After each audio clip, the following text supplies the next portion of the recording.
You are listening to Trophy Horse with your hosts Tricky Myth, Alex, I Yield to No One, Sid, and Ender Phoenix.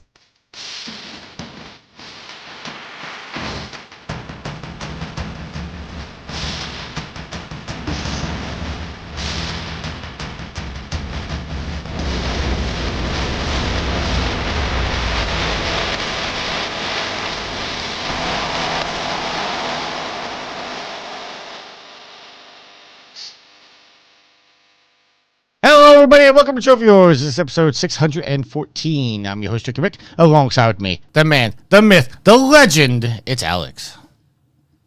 You know, I have not really, I don't really throw shade at Arrowhead, but, you know, I got to be honest with one of our global mandates this week. I think we were meant to fail. I think we were set up to fail. I'm calling him out on this episode. He brings the awesome, especially when he's hell diving. It's I Yield to No One. Fellas, we have a traitor to the democracy amongst us. Oh, my Lord. I was going to say, Matt's laugh is kind of devious, but I know it's not him. I feel there needs to be a court-martial, maybe even a shooting before the show's over. He's the man that embraces friendly fire. It's Matt. How you doing, sir? You're going to be embracing friendly fire soon as well. If I hear any more slanderous, treasonous talk from your side of the board. Are you sure Matt isn't fire friendly? That's what he needs to be, just fire friendly. I will say, outside of a joke, I did not die by friendly fire from Matt until what he deemed me saying is treacherous talk. He deemed it was voted 2 out of 3 that was traitorous talk. Oh. And then I did return the favor. We've alluded to it. Why is Tricky a traitor to the democracy? Hold on a second. Do I get to tell my side first, or am I just facing the fire squad? Yield can say he can make the accusations, he can say the charges, but then you can respond. You can defend yourself. So, as you may or may not know, Helldivers is a fascist regime. So, and this is important to the backstory. So, we were playing. Tricky wanted to go hell diving. So, Matt and I jump on, and we're hell diving. And we're running Tricky through the ropes once he figured out his headset.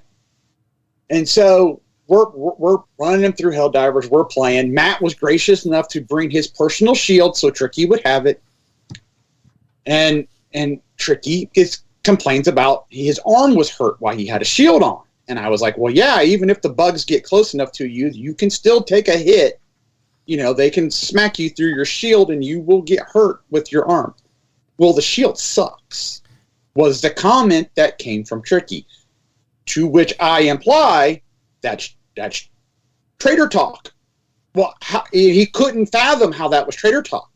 I'm like, you're talking against R&D, which is a faction of Super Earth. Whether you speak ill of Super Earth or not, you're speaking of a department of Super Earth.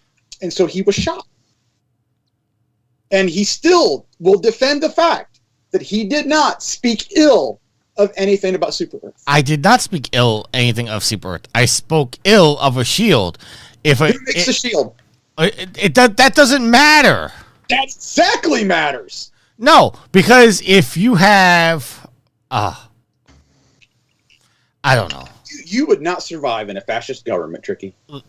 Listen, if a shield does not protect you under any circumstances, then it is a shitty shield.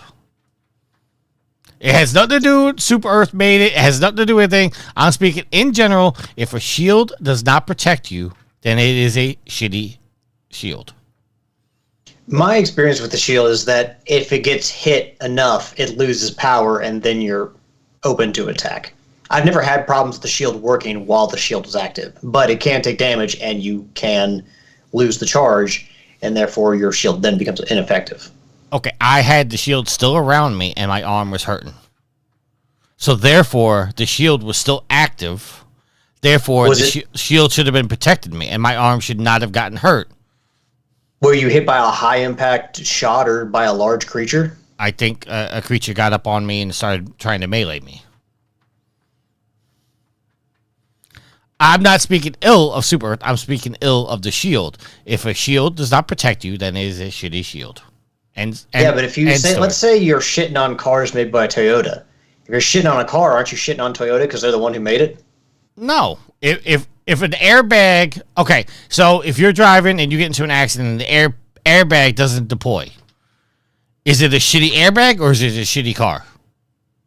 I mean, they do have to recall. I mean, car companies do recall cars in mass because of defects. Right. Not just one car. Right. They're not like model 6,000,002 needs to come back. They're like, no, if you have a car made between this range of this model, you need to send it back in. But the point is, I'm not calling in to fact that Toyota made a shitty car. I'm saying the airbag is a shitty airbag. The shield is a shitty shield. I'm not saying Super Earth made a shitty shield. I said the shield itself is a shitty shield. A corporation of Super Earth made that shield, so therefore you are still speaking ill of Super Earth. Yeah, and the shield. It's in your case. You're like if an airbag in certain cars. In this case, it's one type of shield that is basically produced by Super Earth and then used by everybody. So you're talking about the same shield. Okay, so if Super Earth makes 1,000 shields and one of them is defective. You can't use an example because in the game all the shields are equal. No. Listen to my point. If Super Earth makes 1,000 shields and one of them is defective, is it a defective shield or is it bad R&D? And it's tricky. You're just not going to get it. and we're not and we're not changing our point of view. No matter what you say, it's a fascist government. You speak ill of it, you're dead. No matter what. I didn't speak ill of the government. Tricky. The shields are all the same. They all work the same. They're all programmed the same. Matt, can you please step in here and help me before I throw Tricky into a tornado of fire on They're missing my point. I will say this. Next time you talk shit, Tricky, don't be surprised if some friendly fire comes your way. Matt, I think Tricky needs to visit Hellmire next in those fire tornadoes. I don't know if you've ever messed with those goddamn things. My home? Those fucking things. Do you like? No, I'd rather go to Hellmire than to deal with the new flying bugs. All right. Well, I got more treacherous talk then. I've uninstalled Helldivers for my PlayStation. Well, that doesn't surprise me because and then when we were done playing, here we go. We played like 2 matches. Tricky's like, I'm bored. I'm going to go play Spider-Man. I was flabbergasted. It's a boring game. You played on it, from what I understand, you played on a lower difficulty, obviously to get you used to playing the game, so you're not completely overwhelmed. But you haven't bought any of the best stratagems to use, and you have people carrying you through the game because you're lower level and they're trying to help you improve. But I'm trying to shoot things, and by the time I get a bullet aimed in the direction of a bug, here comes Matt with his super high dose flamethrower just taking out everything, and I'm like, well, what am I doing here other than just running with these guys while they collect super samples? I walked away from you for like 20 minutes to let you do your thing. And Yield was doing the exact same thing, just wiping out everything before I had a chance to even aim my gun at a bug. That sounds like me when I played The Division with Tricky. You played The Division all for 5 minutes. How long did you play? And I let you shoot enemies, but the problem was, and this is not Yield's fault, and it's not really my fault. The game upscales everything, so Yield at like level 5 or whatever he was, just could not. He was the bullet sponge. He was hitting them with pillows. So, but I offered to make a lower character and run through the game with Yield, and by that time Yield was like, "Nah, I checked out." Yep, I checked out. We all find a game that most of us like, and you can't even give it a real shot, Tricky. Listen, I have no problem giving it a real shot, and sounds like you do. But I want to be productive in the match. Like, let me die, but at least let me fight something. Just stand in the back and just keep, bring me back to life. It doesn't work that way, Tricky, because one Helldiver down affects us whole as a team. All right, you know what? You've only got 15 lives. Well, 3 people. You've got 10. Tricky, if you wanna play with me on a lower level this week, I'll let you kill some shit, and I'll keep the hairy stuff out of your way. Thank you. I appreciate that. See, that's a good teammate. Unlike Matt, unlike Yield, unlike Tross. Wow. Matt's I warming up gave his you my backhand. personal shield. I dropped weapons for you. And you did you drop weapons for me? Yeah, he dropped a shield for you every game. Yes, he did. Matt's warming up the backhand. I can see him there. That's real friendly fire right there. Let's drop a cluster bomb on his head is what I'm going to do. Smack. All right, let's go to a not so friendly topic in our trophy house. I am level 902, total trophies of 30,121 with 831 plats. I got 100% this week, or actually yesterday. Alex. You don't want to share what your 100% was in? Oh, it was Spider-Man 2. I did the New Game Plus. Did you already have the platinum, or? Yeah, I had the platinum 4 days after it came out. But I do have a gripe about the game, but we'll get into... Oh, that's right. They released the New Game Plus after. Yeah. It was post-launch, right? Yeah. I have a gripe about the game, but I'll get into that in what we're playing. Alex, your trophy, sir? Well, I am the exact... This is one time when Matt and I can be brothers in arms outside of Helldivers, and we are both the same. Neither one of us got a trophy, I'm assuming, but I did not get a single trophy this week because I've just been playing Helldivers, and like I said, got the platinum, and yeah, there's nothing more I can earn trophy-wise in that game. So I'm level 502, 9,764 total trophies, and a platinum count of 169 in 168 games. V's in the chat saying that it sounds like Tricky doesn't like democracy. He doesn't. V's right. Matt, your trophy, sir? So I'm gonna start adding a new segment here because obviously, if I'm not moving trophies, I gotta contribute somehow. So I'm staying strong at level 220 with 1,310 trophies, 0 platinums. However, in my achievement of the week, the achievement I earned this week was Democracy Ain't Done With You Yet. Heal another player using stims. Nicely done, Matt. I did want to ask you this, Matt. Obviously, you're playing it on PC. Are you close to the equivalent of the platinum in Helldivers? I have 10 more achievements to do to 100% Helldivers. Are you going to do that? Because generally, achievements and trophies you don't care about, but are you going to go for them? Not as a target. If it happens, it happens. All right. Oh, it'll happen, Matt. Let's put it this way. If over the natural course of the game, I find myself 1 or 2 achievements short, I may try to knock out those 2 achievements, but it's not a focus for me, obviously. I think there's 2 that you would have to legit try for. It's a blitz mission, and you have to extract in under 6 minutes. And I think there's one just over here, and you guys, you have to drop something on an enemy and kill it. Supply crate or supply drop on a charger, or there's the other one. There's the other one where you. Oh, go ahead, Alex. Oh, the name of the trophy is Caught by Supplies instead of Caught by Surprise. We see what you did there, Arrowhead.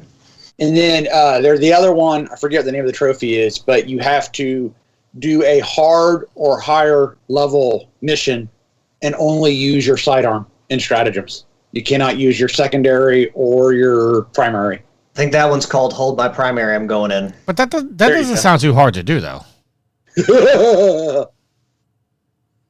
Yeah, okay. I mean, there are certain missions that, or at least one particular mission that makes it easier. But I think that Arrowhead has seen that people were using certain mission type to get some of the harder trophies and make it easier. And I think they've actually changed not only the map, but also the amount of enemies you have to beat to fulfill that mission. So I think they've actually tinkered with that mission a bit to make it not as easy. Okay. So go ahead.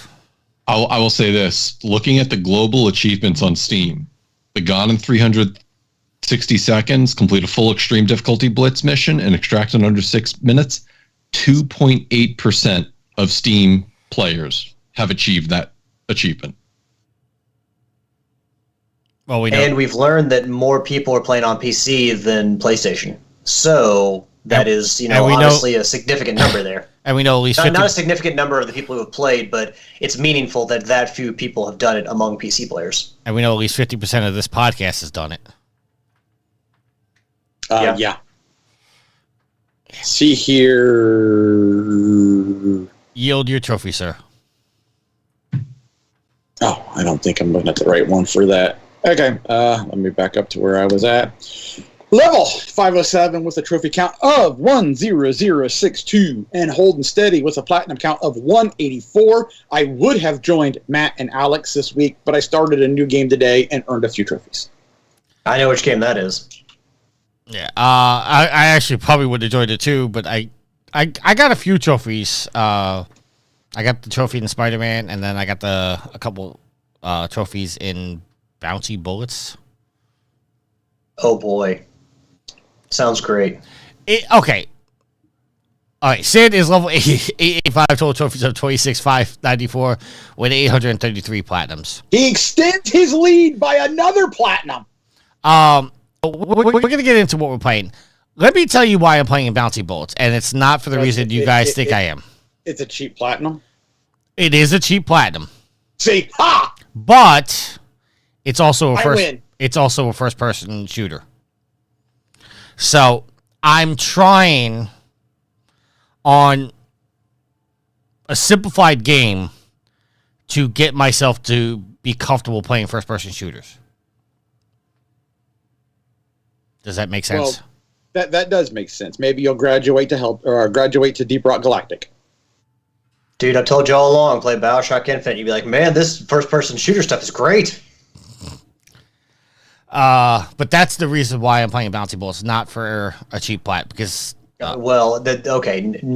I mean, you may have multiple reasons, but the cheap plat is a reason. No, because it's been sitting on my PlayStation for a month now, and I just started playing it today. Okay, so you've been playing You got a physical copy of it? I actually, truth be told, I downloaded it off of Sid's account. Because you said it's been on your system. See what I'm saying here. Yeah. Look at you complaining about Sid getting all those platinums from your games, and then now you're going and getting stuff from Sid. Good job, Sid. Way to be the bigger man. All right. So I have a gripe. Figuratively, not literally. I have a gripe about Spider-Man 2. What? Yeah. The game of the century? Well, first he's going to shit all over democracy, and now he's going to shit on Sony. Tricky, you're going to be in the stockade by the end of the day. So they added New Game Plus, and there's literally only one trophy. You have to beat the game on New Game Plus. So you can just go through the story missions. You don't have to do any of the side stuff. Although I did 100% it again. And that's where my gripe comes from, is because they've unlocked 9 new outfits. And the only way you can get these outfits is to basically level up what they call ultimate levels. So you have to get 9 ultimate levels to get all the things. I've 100%ed, did all the side quests, found all the collectibles, everything, and I've only got ultimate level 4. So I don't think they paced the experience correctly. You guys still with me?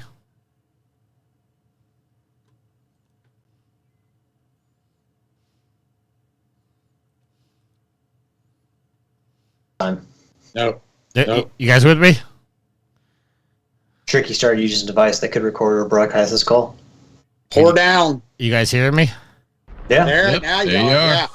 All right. So what was the last thing you heard? Because my Skype. You got all the collectibles and everything on your second playthrough. You 100%ed it, and you're only on ultimate level 4. Yeah. I don't think they paced out the experience correctly. Okay. So you're thinking like you have to play through a third time just to get all the way up to. Well, I'm thinking they kind of did this to. Does the ultimate levels hinder you from trophies? No. Okay, well then we're good. But I think they did this because they're going to release DLC for the game. And this way you could actually earn those ultimate levels while you're doing the DLC. So I'm fine with it, but I feel like if you're going to introduce a level system and I 100% the game again, then it should have at least gotten me a little higher than halfway. Because I don't think the DLC is going to get me 5 more levels. Depends on how long the DLC is and if they release one or two of them or more. Yeah, well, they released. I think they released 3 for the first one, right? You're asking the wrong guy. Yeah. Because they didn't release any for Miles Morales, did they? No, none for Miles Morales. The first one had the Black Hat section, which was like had a lot of the Mafia stuff on it. Tombstone. Then it had, yeah, I think it was 3 in the end. I think it was 3, and then the last one was Sable. But yeah, so I kind of felt like they did that weirdly, like they should have paced the experience better. But I'm fine with it. But it's just a minor gripe to me.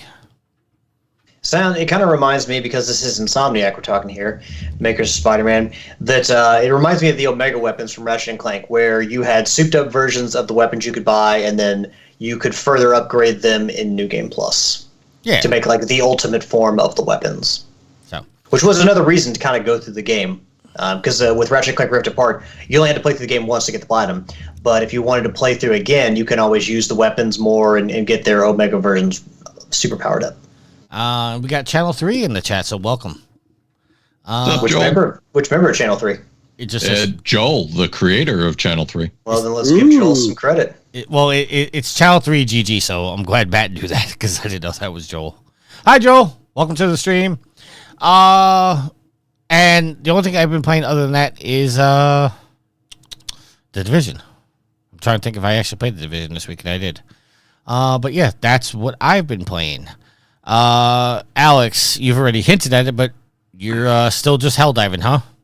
No, I mean Rocket League and Helldivers, but opinion hasn't changed on the game. Helldivers is a ton of fun, and we actually have sales figures for the game, so we can see how successful it is, just in financial terms. But yeah, one of my I alluded to this in the intro, but so we get major orders every week. Last week we had 1. We had 5+ days to get it done. So some of them are pretty hefty. Every day you get a personal order that you finish with 24 hours, and you get war bond medals that you can then use to spend on new cosmetics, new guns, stuff like that.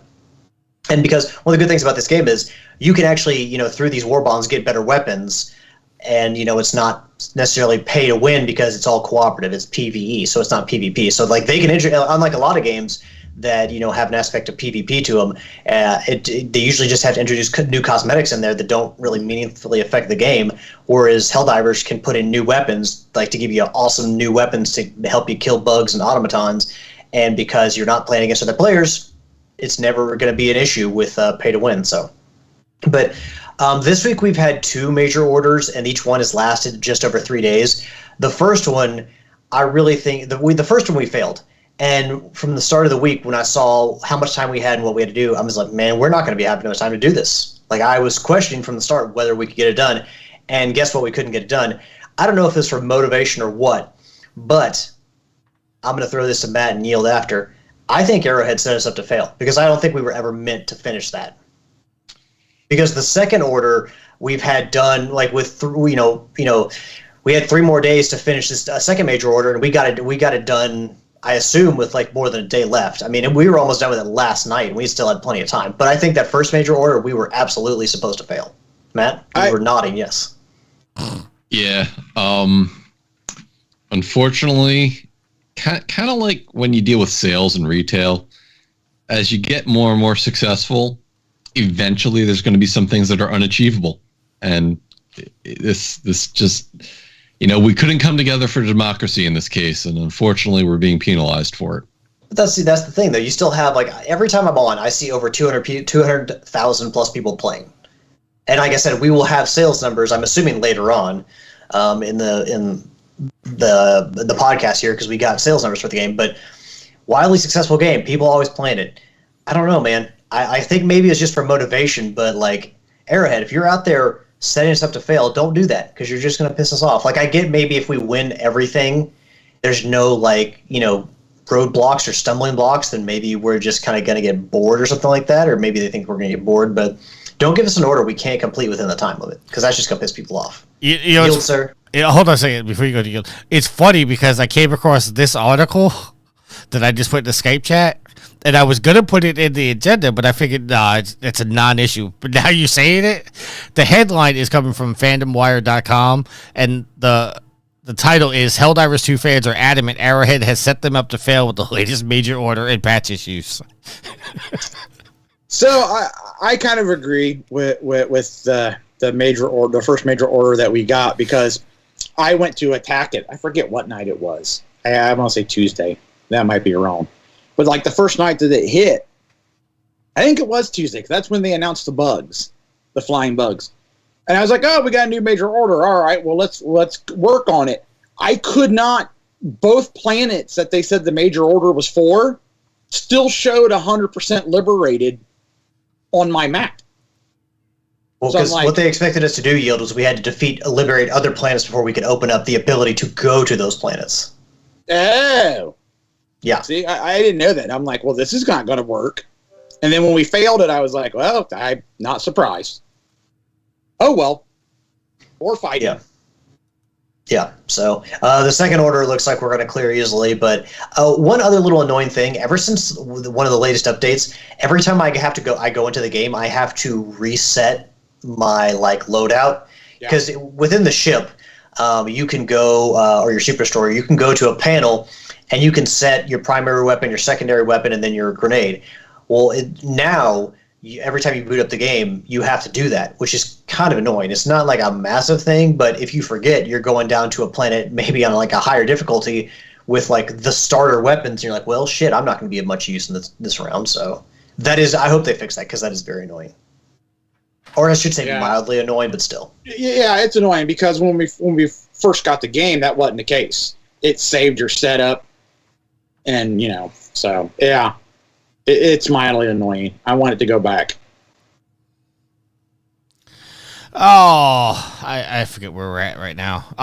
What we're playing? Yield. We have Matt's turn or my turn. Yeah. I'm with it. Yield. What have you been playing, sir? I've been playing the Borderlands pre-sequel, grinding my way to level 50 so I can get that platinum and check that game off my list. Well, at least the platinum off my list. I can do some DLC stuff afterwards. I've been playing Helldivers as well with Alex and the guys. I have been playing. Well, we should probably. I forgot to say this, but we got two new Helldiver platinums in the community this week. We did. I was going to do it in the shout outs, but yeah, we helped Prepare to Die, Earth Scum, and Homer Gets Duffed. Their platinums this week. Yeah. Okay. With the chance of being accused of, traders talk, is the platinum really that hard to get? No. Okay. Way easier than the first one. I've seen easier. Yeah, well, because there's not a super grindy trophy. The most grindy it gets is complete 100 missions. But that's because I'm seeing a lot of people getting this platinum. I'm like, the platinum must not be that easy or that hard to get.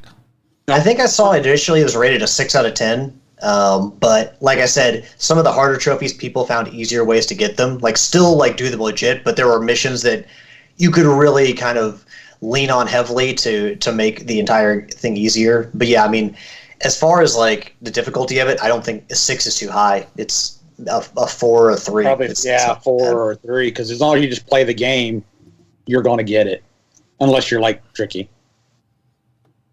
Well, Tricky's not playing the game, so yeah, that's what I'm saying. I've been playing some Lego 2K Drive. Still grinding my way for that platinum as well. I played some Rocket League twice. I played on Monday to finish out the week before's weeklies, and then I played Thursday with Alex and Nitro. And I have to say, we threw it down pretty good Thursday. And then I fired up Skull and Bones today. I hope you get the ridicule for Skull and Bones as I'm getting for Suicide Squad. Well, but see, here's the difference. Oh, of course there's a difference. You'll go ahead. I want to respond to that. Yeah, I want to respond to that. So while we've been picking on you for Suicide Squad, have we? Well, not entirely. He feels like it, but anyway. So, Alex, you went pretty hard for a while. Just wait. I'm waiting. So while you feel we've been overly picking on you about Suicide Squad. You are standing on a hill and dying or willing to die that this is a really good game and everybody's hating on it. Whereas for me, and I said this after the beta, I bought Skull and Bones because I like parody games, like I like World War II games, and I know everybody's not going to like it. And while I played for, I don't know, 3 hours today, and while I'm enjoying what I'm playing, I know that this is not a game for everybody.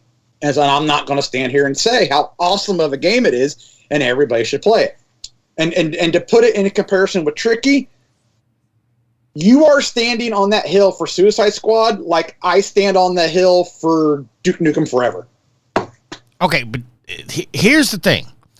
I'm not out here saying that Suicide Squad is Game of the Year material. You said you were. It has its flaws. What I'm saying, the hill I'm dying on is everybody is shitting on it, and it's clear by the articles and the comments that the people that are shitting on it have not played it. That's that's the hill I'm dying on. If you've played it and you want to shit on it, fair game. But if you've clearly not played the game and you're shitting on it, then that's where I have the problem.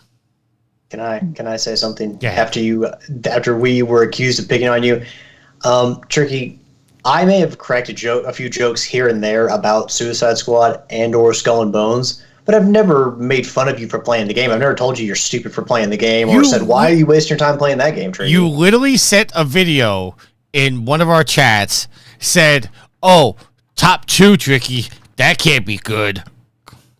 Well, yeah, because what was it? Game. I can't remember. Oh, wait, was it the exact moment franchises died? Yeah, and number 2 was Suicide Squad, and number 1 was Metal Gear Solid 5. Well, yeah, I mean, both those games are pertinent to your interest because one, Metal Gear Solid is your favorite game series of all time, or one of your favorite game series, and obviously you're enjoying Suicide Squad. But I shared that with you because it's like what was picking on you for that? It's been a topic of conversation. If that was it, that would have been fine. But you've continuously sent me stuff. Now, you haven't done it in a while. Okay. You haven't done it in a while. But you continuously sent stuff that was shitting on Suicide Squad. And in the chat, Joe says the game is fucking trash, Chicky. And then Roberto Love said... Roboto Love. Yes, Roberto. I messed that up. Confused. I messed that up. I was confused because I thought you were saying Roberto as in Roberto from Facebook, but I guess Roboto Will is also from Facebook. So, but that's where my confusion with that was because you were saying Roberto. Oh, see now I even feel bad about saying his name wrong because he just said, "Quit busting Tricky's balls about Suicide Squad. I got your back, bro." There you go. Look, here's the thing, and Matt, you can back me up on this, and I'm sure you will. Plenty of the articles that have been negative about Suicide Squad that have been on the show, Tricky added to the agenda because usually Tricky is the one who makes the agenda. I didn't pick those articles out. Neither did Matt. Because I'm an equal opportunity reporter. I'm not going to just report the good news. Okay, but we're not pick.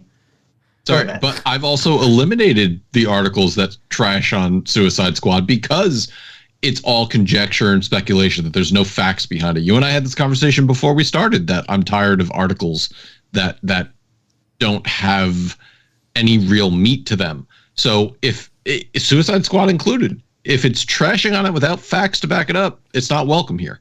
Yeah, all right.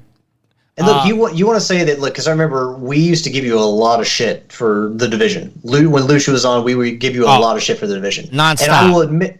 And I will admit, yes, we were picking on you for that game.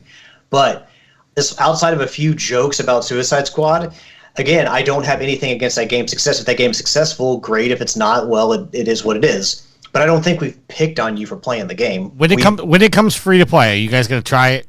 No. You're not even going to give it a shot? No, because here's the thing. I like the Batman villains a whole lot. Like the Rogues Gallery at Batman, I think they're fantastic villains. I think that's a lot of what makes Batman interesting in the first place. Like, yes, Bruce Wayne and his tortured past and all that, and I think Batman himself is a very interesting character. But the Rogues Gallery is really what is like is like the whole icing on the cake. Like that is what, to me, takes it to another level. The problem with the Suicide Squad villains is, one, I don't find them particularly interesting. And if you're going to have a Suicide Squad game where there's a giant brute man shark in the group, go fucking dark as shit with it. Like, dark as fuck. That's what the tone needs to be. It doesn't need to be joking comedy tone. It doesn't need to be comic relief characters. It needs to be like Killer Croc, Arkham Universe, dark, scary motherfucker. I should feel about King Shark the way that I feel about Killer Croc the first time you see him in Arkham Asylum. Scary as shit and intimidating as fuck, like 10, 12 fucking feet tall, towering over Batman.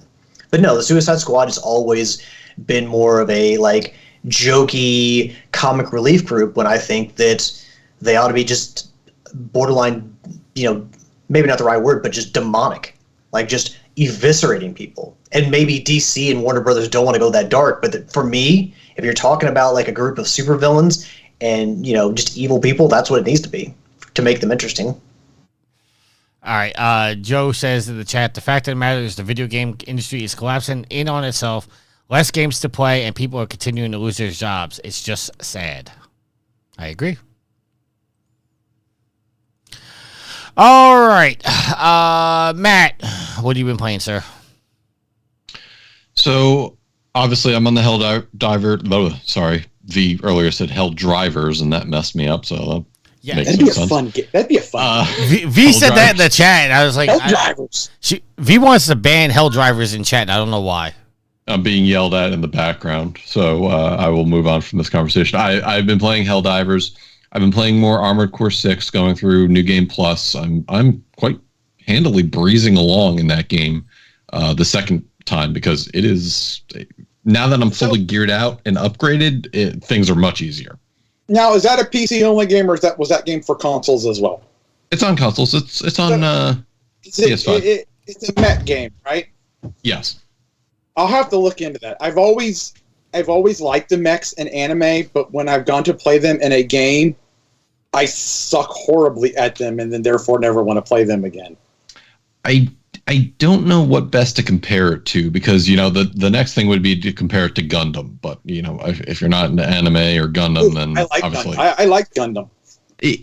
So the old Armored Core used to be very slow and clunky. Ever since For Answer came out, they've made them more agile, maneuverable, and fast. So definitely, at least watch some gameplay, see if it's something.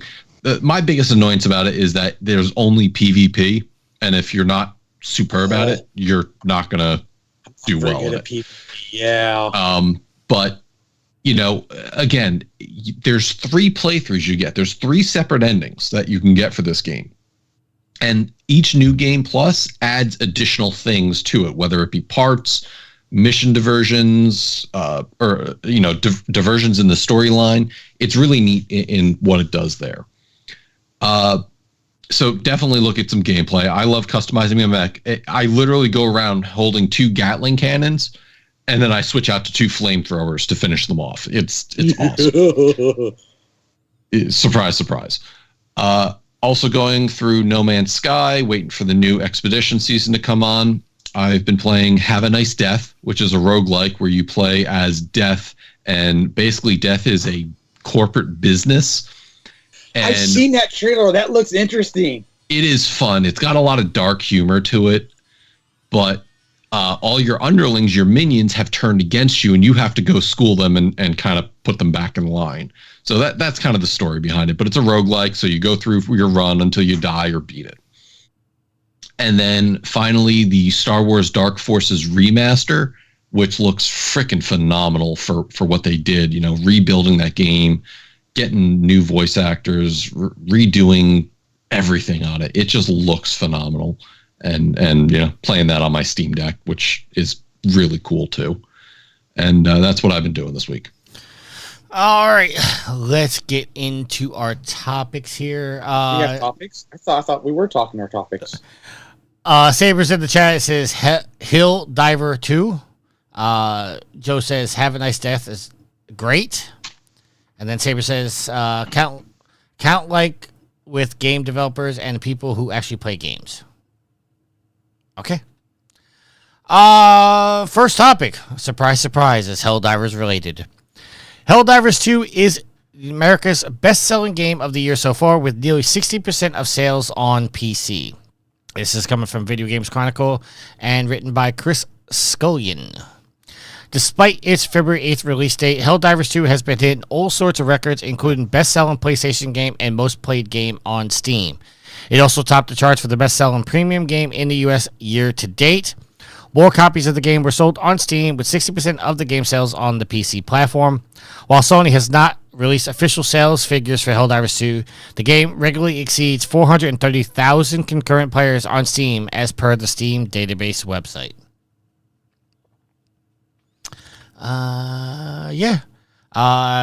Didn't we? Somebody shared an article where it said that the game surpassed 8 million sales, which is what I was alluding to earlier, right? Who was that? Go back and look. We didn't actually put the article up, but yeah, there's articles out there surmising that there's been past 8 million in sales. But again, since Sony doesn't supply their numbers, that's not confirmed. Does it surprise you, Yield, that it sold more on PC than on the PlayStation? No.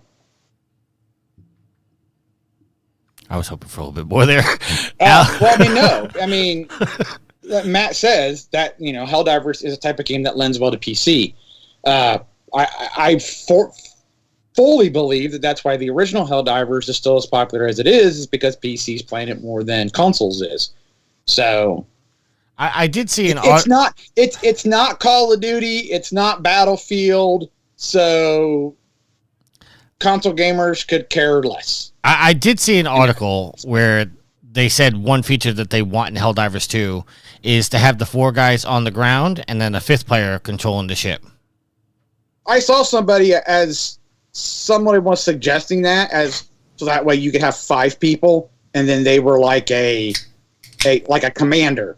Whereas you would call in, hey, I need an orbital here, and he would shoot the orbital there, or they would be your eye in the sky. Hey, you've got a group of enemies coming from this direction. So it would be an interesting concept, so that way you could have 5 people playing.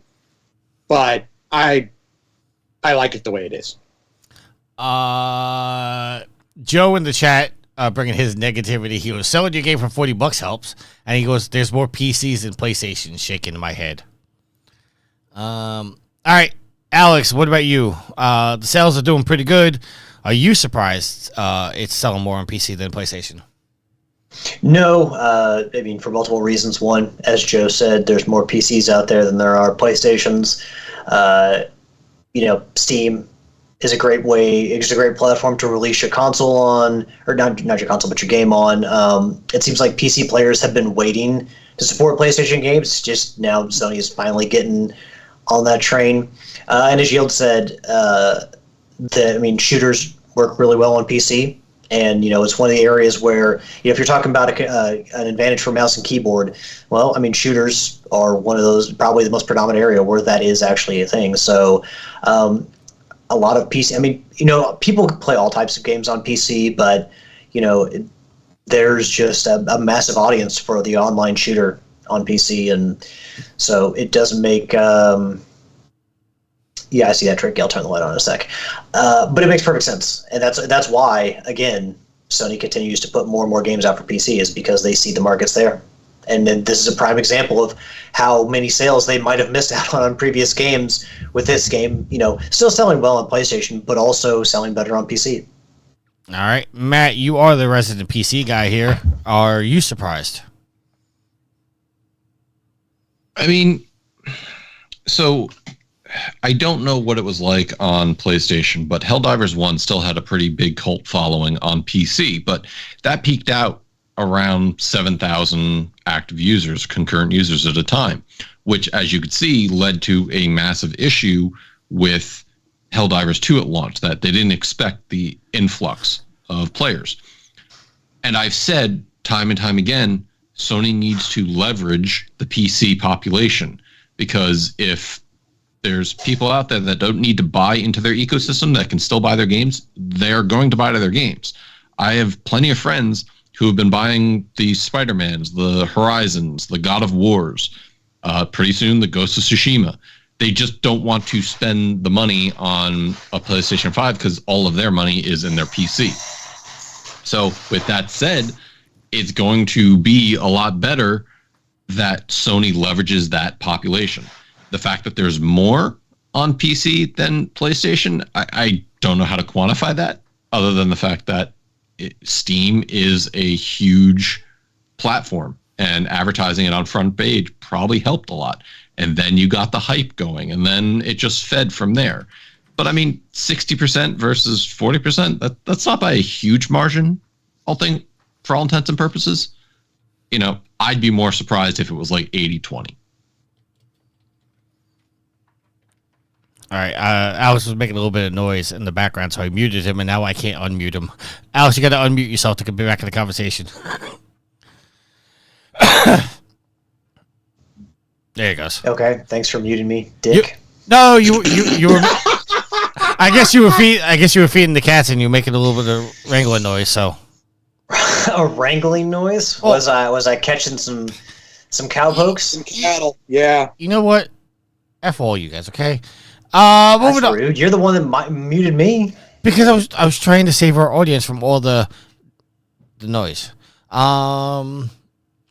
Next article. Dreams developer Media Molecule says layoffs impacted planned community curation support. That's a weird headline. This is coming from IGN, written by Sounds Wesley like English to me, Tricky. Yinpool. Maybe I'm just not understanding.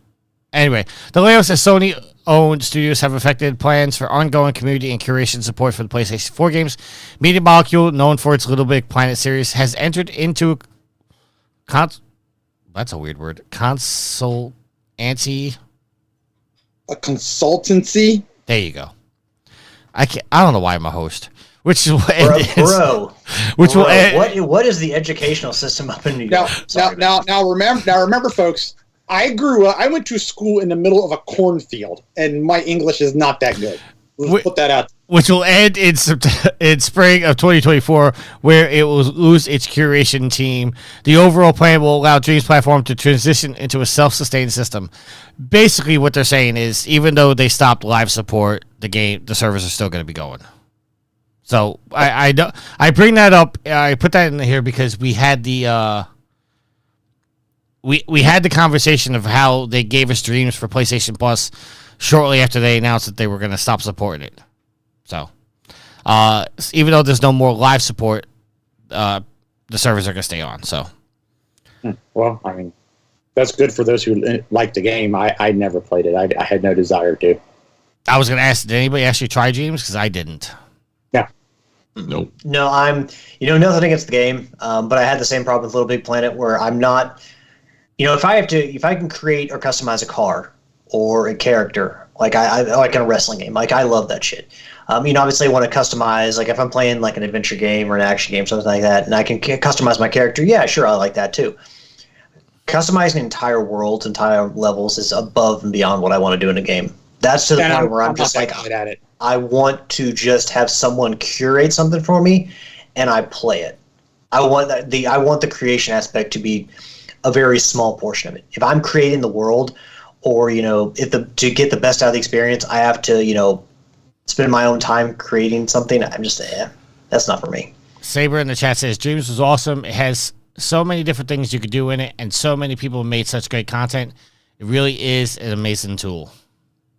And to be fair, it took them a while to get it out. I mean, they clearly had to put work into it. So, I mean, what Saber says makes sense. I seem to remember they made somebody made the original Metal Gear Solid 1 in Dreams. And it looked freaking great. But yeah, I have to wonder if Konami hit them with a cease and desist for that. They did. Yeah, or who knows? Maybe even Konami didn't give a shit at that point. They're like, well, we don't really do video games anymore. We just do pachinko machines and theme park shit. Well, there's a rumor now that they actually may be starting to work on Metal Gear Solid 6. Okay, the big question, Tricky, not if we're going to buy Suicide Squad. The big question is if they put out Metal Gear Solid 6 from Konami and Hideo Kojima is not involved because he's not going to be involved. I don't see them mending fences at this point, and Kojima's got his own shit going on.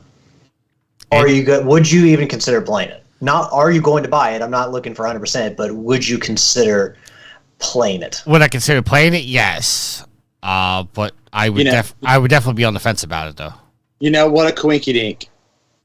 Konami comes out and says he's going to, after Death Stranding 2, he's going to go back to action espionage. And then now Tricky says that there's rumors that Konami's going to do Metal Gear 6. Coincidence? Well, okay. I think not. The rumors are coming from the fact that they're having David Hayter, who's the voice of Solid Snake. They're having him come back because it's Metal Gear's anniversaries. I forget how many years. I think 30, 35, somewhere around there.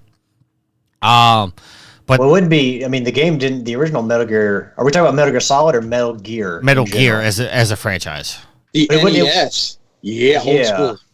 Would have been 90. I don't know. Here, I'll look that up so we can get what the original Metal Gear probably 88, 90. But they've been having to come on, and he's made some hints as to the future of Metal Gear. So, just from him making that statement, they're starting like, oh, Konami may be starting on Metal Gear Solid 6. So, the original release date for Metal Gear on the NES in Japan was December 22nd, 1987. It did not come to the North America until about 6 months later. Yeah. All right, moving on. This is the conversation I know Yield's going to be so ingrained in. Yeah. PlayStation 5 Pro specs have leaked online. This is coming from IGN and written by Wesley Yinpool. Specifications for the yet-to-be-announced PlayStation 5 Pro have leaked online. Among the improvements are a CPU boasting a 10% increase in computing frequency when in high CPU frequency mode, upscaling or anti-aliasing solution called PlayStation Spectral Super Resolution Upscaling. Sony is rumored to release the PlayStation 5 Pro later this year, with Sony revising its PlayStation 5 sales forecast for the current fiscal year from 25 million consoles sold to 21 million. Okay. I read that weird. But yeah. So they're looking to sell 21 million, not 25 million. I thought they're projecting down. So they originally said they were going to sell 25 million. Now they're saying, we're probably going to sell more like 21. I read that as they reported they sold 25 million, but in reality it's 21. I read it weird, but that's, yeah. Okay. So that, I mean, tech talk, I mean, between me and Matt, we could have a conversation about that, but it's not really going to go anywhere. But the sub article I have with that is what the PlayStation 5 Pro means for games like Grand Theft Auto 6. This is coming from IGN and written by Michael Thompson. The leak of the PlayStation 5 Pro details leave a lot of speculation on the table. Certain figures are not exactly known, including graphical power increase. However, the author of the article, help me out here, Yield. Extrapolates. Extrapolate. See, cornfield. Data to include numbers such as 60% graphical power and a 28% increased bandwidth of RAM and 45% increase of raw RAM. Oh, raw. Sorry, wrong part of the notes. No, I'm not. I don't know if that's a spelling error or Matt's just trying to mess with me. Raw performance. Rasterization. There you go. Tricky, what you guessed was not even close. I didn't even try to say that word. I think Matt put that in there just to mess with me. Yeah, okay. Sure. All this. Yeah, he also put extrapolate in there to mess with you. Hey, Yield couldn't do it either. Leave me alone. All this to say the author is theorizing at performance games, and that we should wait until official specs are released to know any actual details. In any case, more power should help future games being released. And then Matt puts, and I swore I wasn't going to say this, Matt, but Matt puts in his notes, because he does the notes, I feel like I have to, but still won't come anywhere near Sony's promise of 8K, so proudly advertises on its box. He's not wrong. So I'm surprised I guess, there hasn't been a class action lawsuit about that. So Well, I'm dumbfounded here. okay. Why go through all this trouble to release a Pro if you're already talking about your 6? They're not talking. They're about not the talking six. about the It's 6. It's been leaked, but they're not. Well- I mean, who knows? Sony could have leaked this. I mean, there is always that possibility when leaks come through that it is the company itself doing that. But Sony's not officially announced anything. That is true. I don't know. And I just don't see a point to a Pro console. If you're going to do it, release it at launch. But- don't do it later in the cycle. okay. Because then when you're sitting there boasting about your sales numbers, which Sony will, how many people bought a second? You're not saying how many people bought a second console. Doesn't matter. It's still a console sold. I know, it is. Honestly, if 2 people buy my console and they buy 50 million consoles each and I get 100 million in sales, I don't care, I mean, like with the Nintendo Switch, you figured that a lot of the Nintendo Switch sales, as Matt has updated us as they creep closer and closer towards the PlayStation 2, but are people who are who bought the initial Switch and then went and bought the OLED as well. So like you got to figure that a lot of consoles are bought by multiple people. All right, and Yield, the point that you just made to release it on launch, that while I feel what you're saying, is actually cheaper to release it later because the components that say are available now, like the top end components now, are going to be cheaper in 4 years. So then they could put those higher products and specs into the Pro and still sell it for the same price. Otherwise, I get you. Otherwise, your PlayStation 5 that you paid $500 for, if they released all those components top line then, it probably would have been $700-800. But now they can release it later and it'd be still say at $500. That to me that sounds like the most logical answer. Matt, do you agree, disagree with that? No, I mean, it definitely makes sense. And this kind of comes from when you go back to Valve's statement about what the Steam Deck 2 looks like, and they turn around and say, the tech to make Steam Deck 2 doesn't even exist right now. You always have to plan ahead for what you're going to do with the console. So when they were planning out the PlayStation 5, if you remember, Mark Kearney had that entire TED Talk essentially on the tech that went into the PS5, including the pipelines for the storage, for processing and graphic processing, which is making the loads even super faster than possible on certain PCs, and the audio design. That all feeds into a design of something you want to come down multiple years later. The benefit is it's kind of like you don't put the top of a line processor in your PC because you want some room to grow. You save some money now to be able to buy an upgrade later. Kind of the same thing when designing a console. It's just you as you learn more of the equipment and the hardware, you're able to do certain things with it later down the line that you leverage it both by new hardware and new software and firmware. And it takes time to do that. And since they're doing off the same architecture that the PS5 runs on, it's easier for them to put out a new upgraded console as opposed to going to the next generation, which usually runs off of a completely different architecture. As you saw, what happened with the PS3 to the PS4 jump, they couldn't just emulate PS3 games because it was a completely different architecture, and Sony really screwed the pooch on the way that was programmed. With the cell processor. Exactly. So you have to plan ahead, and then if these companies are going to do these incremental steps, that's another layer of planning that they have to do on that tech that they're going to use down the line. Some comments from the chat. Let's catch up here. Joe. Okay, so Saber, when we talk about Metal Gear Solid, Saber says it's called Death Walking, Deathborn. And then Joe says Metal Gear with Kojima is like Dragon Quest without Toriyama. I guess I'm not up on my Dragon Quest thing.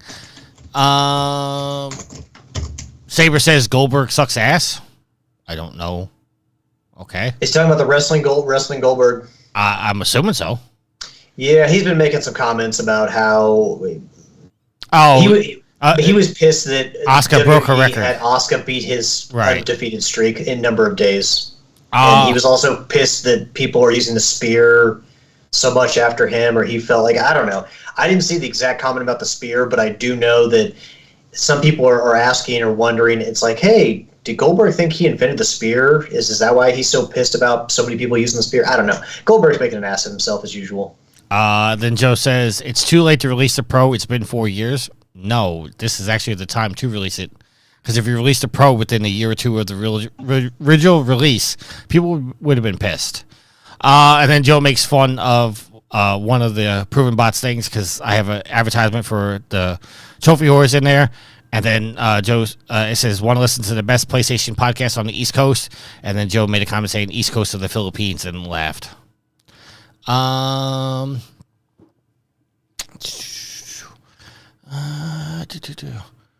Hey, there's a lot of people that live in the Philippines, Joe. So Well, we're the ones laughing. That's where we get our thing from.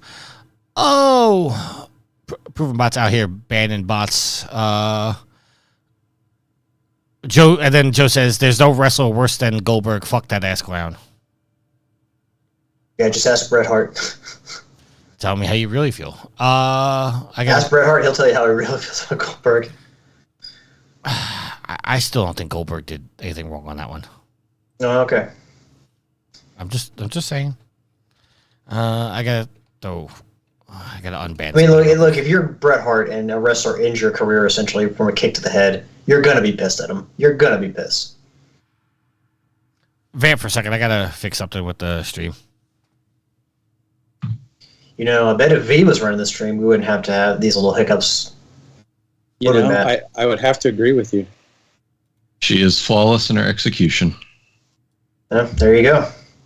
Hopefully she's still in the chat, so she heard that compliment you threw her, Matt. No, she's over the next room. She just got done with Zelda, who you may have seen come on stream for a second and then run back out. In the background. Okay, I'm back. Well, we did enough. Yeah. Joe says we want V. Matt says he kicked him in the fucking head. Mistakes happen all the time. We're discussing how much we love you when you run the stream instead of Tricky. Wow. You know, maybe I should just go in the back and just let you guys do the show. Go in the back of where? In the background, just let you guys do the show because I get nothing but hating on the show. Brunelli takeover in full effect. You don't get just hate on the show. Last topic before we go into our questions. Matt, you added this. PlayStation Portal sales continue to exceed Sony's expectations. This is coming from Yahoo Tech and written by Zarmina Khan. You expect to sell one. PlayStation's VP of Product Management has revealed that the PlayStation Portal sales have continued to exceed Sony's expectations. It was revealed that the PlayStation Portal was February 2024's best-selling accessory in the U.S. in terms of dollar sales. I will say what you want about the Portal, and I'm kind of on the same fence. Every time I even look to try to get one, they're all sold out everywhere.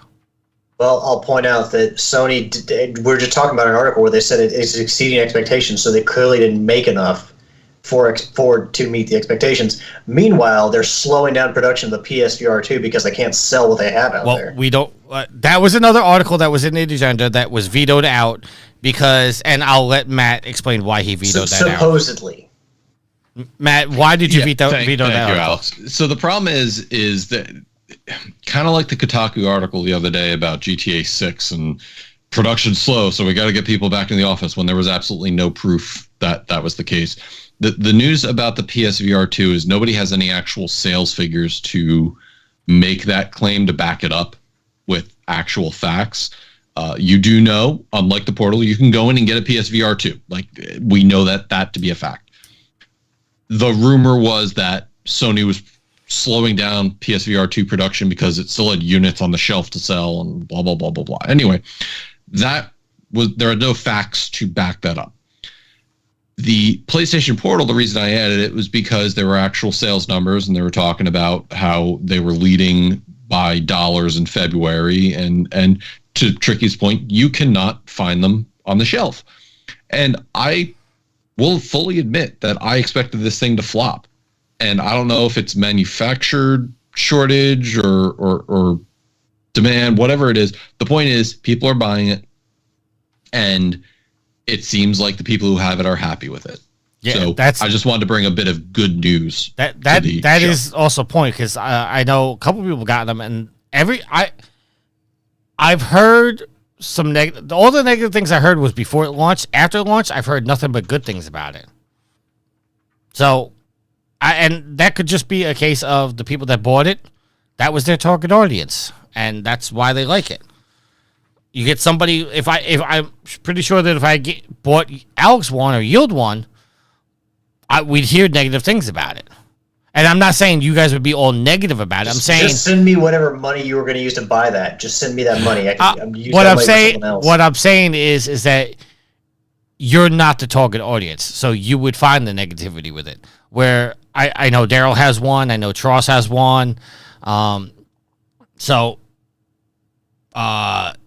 positive. I will say a positive thing about it, Tricky. Go ahead. The really good thing about the Portal for Sony is they don't actually have to do anything else to support it. As long as they're supporting the PlayStation 5, they're supporting the Portal. So it's not a situation like the VR2 or something like that, where they have to be on their home console, produce games for it. As long as they're supporting their home console, the Portal's going to have stuff to play on it. Well, so that is one good thing for them, is beyond just producing it, they don't have to do any extra work. Well, I'm glad you said that, because catch up on the chat here. Roberto Love says leave Tricky alone. Joe says watch out for those spicy nuggets, Tricky. Saber says many people are delusional, and the fact is you can hack the thing as well. It's probably why it's getting bought so much. And then Joe says they can sell all the units they want, they still won't support it. That's the thing, Joe. They don't have to support it because it's being supported by the PS5. And he says you still can't walk in the store and buy a PlayStation 5. I don't know about your stores. I can find them in stores. And then V says, I did nothing. I'm innocent. V, you're never innocent. I see PlayStation 5s all the time in Walmarts and GameStops. So I don't know where you're getting that from, Joe. But yeah.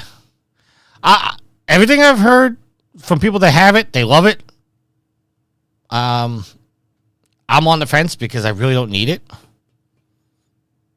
I mean, unless I could bring it to work with me, and it stops me from having to carry my PS5. But then I'm hearing there's connection issues, like trying to go off your phone's Wi-Fi or something like that. So, well, yeah, because I assume a hotspot on a phone is not the most stable connection.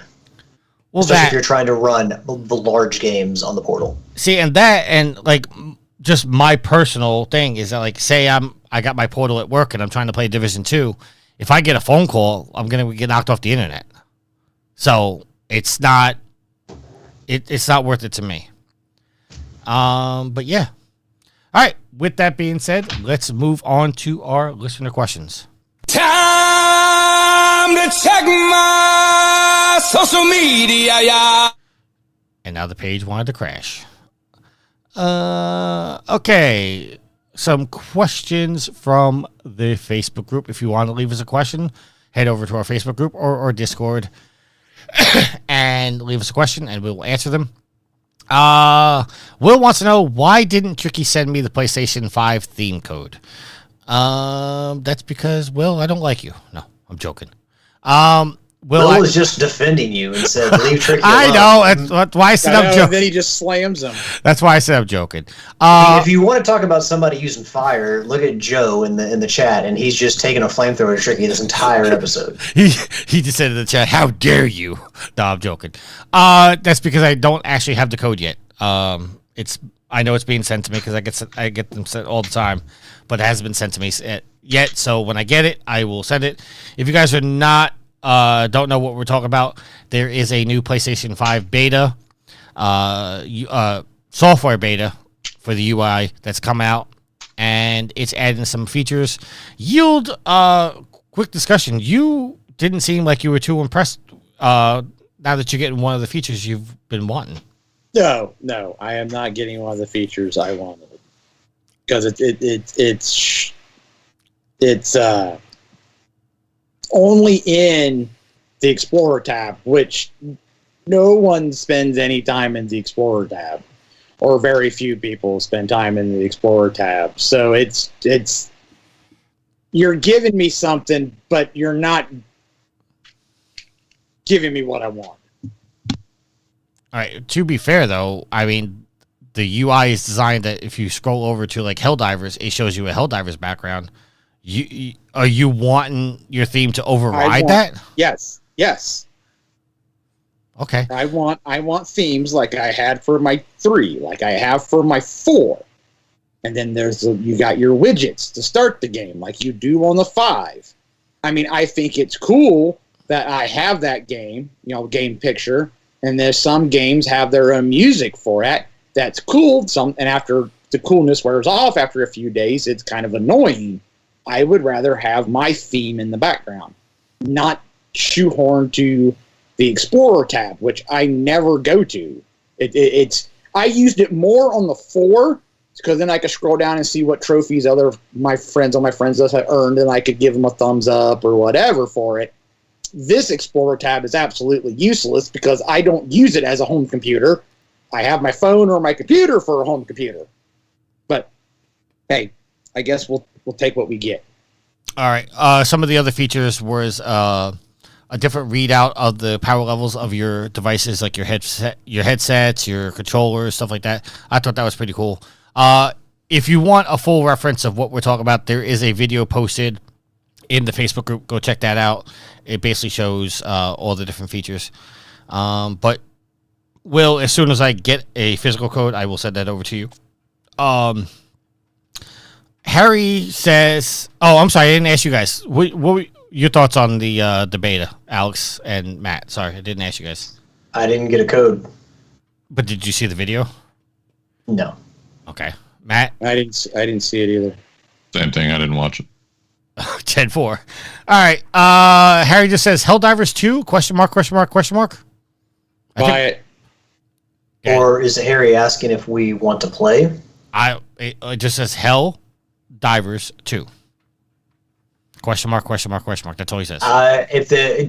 If you haven't bought it yet and you seem like you're interested, it's a really fun game. So yeah, I would say buy it. And also, if you're looking to play, well, we're on most nights, so add us on PSN if you want to. Matt's a little harder to find, but yeah, I can always throw down my PSN ID on the Facebook chat to make it easier to find me if people want to play. All right. Matt, you muted. So you can't hear him slurping that water. Not. It looked like you were saying something. That's why I said you were muted. All right. Just going to the chat real quick. Will has a question in the chat. Says, I guess this is mostly for Yield. So what themes did y'all have on your PS3 and PS4? Oh, geez. What didn't I have? Well, I had a Sarcastic Gamer one on my 3 that I rocked for a long time. Now I'm using a Snoopy one. My 4 ended up, because the 3 you could download any themes. There was a website that people would make themes and you could go to and download them. So I did a lot of that. My 4, not so much, because Sony cracked down on that. And I have a couple of freebie ones that Sony gave out. They did little promotional things that you could log on to a website and do. And I've got a kind of like a cosmic theme I'm using right now that's got this PlayStation symbols in the background and stars, which is pretty cool. And I have nothing on my 5 because the 5 doesn't have themes. All right. Matt or Alex, did you guys do themes on your PlayStations? I mean, on the 3, like, if there was like I I downloaded numerous ones because they had a lot of free ones. So, I mean, like, occasionally I would switch it up. The only one I really remember, then like Halloween ones, like with a scarecrow in a field and stuff like that. But they also had like one for Ratchet and Clank, which obviously I'm a big fan of Ratchet and Clank, so I threw that up there for a bit. On my 4, My background is actually a picture from Shadow of the Colossus because I would take pictures in game and then put those as wallpapers on my PlayStation 4. So the start screen or my home screen would just be like a picture that I took in game. And since Shadow of the Colossus is my favorite game of all time, and my avatar on PlayStation is Avion the Fifth Colossus, I have a picture on the background of my 4, which is the lake for the 7th Colossus, Hydrus.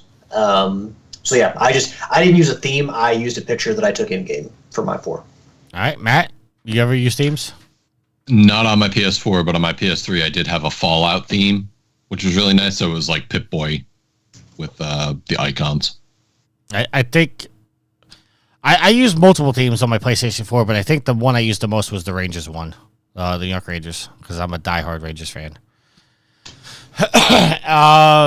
Joe in the chat says the Resident Evil Anniversary theme and the PlayStation 1 theme. Yeah, that was a good one too. The PlayStation 1 theme was pretty cool for the 4. All right, so we got 3 questions from Thomas here. I'll try to go through them real quick. With Dragon's Dogma 2 being criticized for its microtransactions that Capcom has had a problem with going back to the original PS3 and Xbox 360 by having DLC on the disc and charging you for it, do you think this will cause a problem? We'll start with Matt. So it's not necessarily that DLC is on the disc for Dragon's Dogma 2, but obviously that's not just a Capcom issue as far as DLC being on the disc and just being a key to unlock. The bigger problem is that, it kills people's trust. And Capcom has been a company that has been having very good relationship with the players over the past couple of years between all the work that did on Monster Hunter, the Street Fighter 6, a couple other games, Resident Evil that's been coming out that's been really good. I haven't gotten to the point where I've seen any DLC microtransactions in Dragon Dogma 2. My understanding is that you can play the game completely without it. It's just doing the typical thing of giving people with less time and more money the ability to do things and buy things in the game. That said, still a shitty look on a company or on a game that you're paying $70 for. We've always talked about Helldivers and how it's a $40 game, and then you can buy microtransactions, but the microtransactions in Helldivers are actually kind of reasonable. This one, Dragon Dogma 2, it doesn't look as reasonable. You know what that sounds like, Matt? Sounds like you're a man of democracy, talking all that praise, throwing that praise towards the war bonds and the microtransactions and Helldivers. In fact, honestly, I don't even consider them microtransactions. I know they're there, but again, because I'm so invested in the game and I'm earning so many super credits by playing the game, I don't know. They don't even seem like microtransactions in some weird Jedi mind trick that they've done. Well, I'm sorry, Matt. Go ahead. I'll say this, and you can have your point, Tricky, is in Helldivers 2, I've bought both war bonds, 2,000 super credits for nothing. Like, I found it all in game within just normal playing. So it's Dragon's Dogma 2 is kind of the same thing. You can find the stuff that you'd buy in game, but essentially there's no reason for it to be there, and that's what has people upset. What were you going to say, Tricky? Well, comment from the chat. Joe says, this is nothing new from Capcom. This is some Marvel versus Capcom 3 bullshit. I don't remember that controversy. But my question to you guys is, when it comes to microtransactions, obviously, that's a touchy topic with a lot of gamers. But for the 3 of you, are you more willing to spend money on microtransactions if the game is at $40 rather than $70? Does that incentivize you to say, okay, you know what? I did get this game for cheaper, so I'm more willing to give the developer more money in microtransactions? I'll go first, and I'll just say the price of the game being $40 versus $70 does play a little bit of a factor, but the quality of the game and the things that they're giving you, like in Monster Hunter, where they give you new monsters, new armor sets, things like that for free, I'm more likely to spend extra money on microtransactions in games like that if it was $100 and they're giving me stuff. Then it's like, okay, yeah, I want to support the company doing right things. But in a game like Dragon Dogma 2, where they're just there just for people to spend money, probably not. Yield? I agree with Matt. I mean, it's really in how does your game resonate with me, and how are you implementing it? I mean, obviously, if it's at a lower price point, it makes it easier initially to drop some money on it. But I mean, if I paid full price for a game and I'm really enjoying your game, I might, dump more money into it for, you know what? No, I wouldn't. No, yeah. If it's cheaper, it's easier. Because if I spend $70 on the game, I don't know if I'm really spending on cosmetics. Whereas if I spend $40, maybe I will. And that's just that. It's a maybe. It's hard for me to say that Helldivers. Everybody wants to pull Helldivers into the microtransactions. Maybe I don't understand what microtransactions is. I don't see it because, like Matt said, you can earn all your credits in game. So unless you just want to get credits earlier, you can buy your credits with cash. But nothing that you get from the war medals, and really nothing that you can use super credits to get out of the superstore is anything that is like an advantage over anything anybody else can get. So I consider microtransactions as something where they're trying to nickel and dime you. Well, and Helldivers isn't. Well, okay, so I'll use the example of like the Division. Like every time a new season comes out, there's 100 levels to go through, and if you play the game consistently, you will have no problem getting 100 levels. By like the second or third week of the 3 months or 4 month season. They do offer the ability to get level 100 by paying basically $1 a level that you want to jump. That's a microtransaction. The war bonds that you guys have the access to, as Matt pointed out, you can get all the credits in game. If you wanted that and didn't want to grind out the game, that's a microtransaction. Well, to be fair, you still have to grind out the game because you have to. The super credits open up the war bond for you to be able to buy stuff, but within the war bond, you have to use medals that you earn by playing the game. You can't buy medals. You have to earn them by playing the game. But you would have to grind those out anyway to buy stuff within the war bonds. So yeah, you can have earlier access to those by spending money on the super credits, but you then can't use anything except in-game currency to buy the stuff in the war bond. So you would just have to play. It almost makes no sense to spend money on super credits anyway, because you still have to play the game to buy the stuff to unlock the stuff within the war bond. And yes. Joe makes a point in the chat. He says the difference with Helldivers is the currency is obtainable, unlike most games where the currency is not and forces you to spend money because the grind is too much. See, now that or the cosmetics are only offered through paying money. Yeah. Now, see, that I consider a microtransaction. And like I said, Helldivers, I don't even consider that a microtransaction because of how they've got it set up. Well, here's the thing. Microtransactions used to mean $4 or $5, and now companies are adding things in and calling it microtransactions when actually it's more like full-fledged DLC. $15 for a character, $10 for a fatality. Where Helldivers succeeding is the microtransactions really are microtransactions. It costs you between $1 to $3 for a piece of armor, and people are like, okay. And even so, like we said, you find the currency in game and you're able to buy it. Now take something like a MOBA, like League of Legends or Heroes of the Storm. You can earn premium currency in game, but like Joe says, it's so slow and so grindy. They're hoping that you get frustrated to just spend the money. But also, those are free games. So there's a balancing act that they do. Well, I was gonna bring up Rocket League. I mean, you guys play Rocket League. When was the last time you guys had to pay for a Rocket Pass because you guys get the levels through playing the game? I pay for every Rocket Pass. I pay $10 every 3 months because I'm using the credits that I earn through the Rocket Pass. I use that to unlock to clear out blueprints or buy stuff in the store. So for me, $10 every 3 months for Rocket Pass for everything you get in that, the new customizables and stuff, is worth the money. It's easily worth $10. but I don't. Yes, you can basically earn enough money within the game to buy the next Rocket Pass without spending money. But I like to unlock goal scores and stuff like that, so I use that money towards that kind of stuff. Yield. I've bought the Rocket Pass twice because I've used my credits to unlock a goal score or purchase something else in the store and didn't have enough credits. So I've done it a couple of times, maybe 3. He bought some of that Nightmare Before Christmas stuff. I did do that. I think another thing about Helldivers is you look at something like Rocket League and some of the crossovers they do with licensed properties, and Fortnite, a lot of the stuff they do with licensed properties. Helldivers doesn't have licensed content. It's just... Sorry.